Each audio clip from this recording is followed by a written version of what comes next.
The final tally was 216 to 210 to remove the congressman as leader of the Republican majority in the lower chamber of Congress. Hardliners in his party voted against him after he struck a deal with Senate Democrats to fund government agencies. There is no clear successor to oversee the House Republican majority.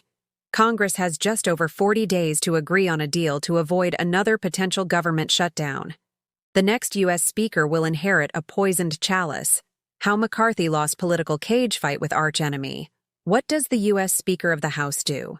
Florida Republican Matt Gaetz, a Trump ally, filed a rarely used procedural tool known as a motion to vacate on Monday night to oust Mr. McCarthy.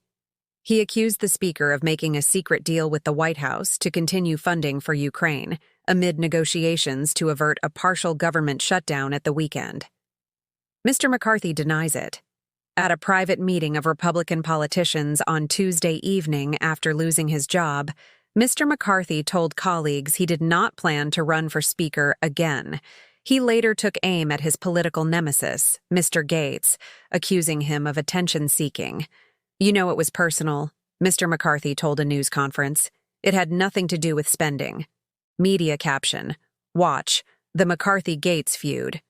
In 105 seconds, he said fundraising emails sent by Mr. Gaetz amid the infighting were not becoming of a member of Congress. "The hardliners who ousted him are not conservatives," Mr. McCarthy added. He only became Speaker in January after a grueling 15 rounds of voting in the chamber, as Mr. Gaetz and other right-wingers refused to support him.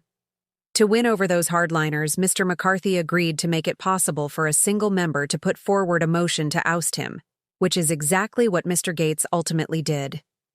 Mr. McCarthy was supported by 210 Republicans, but 8 voted against him in Tuesday's vote, joining all Democrat members.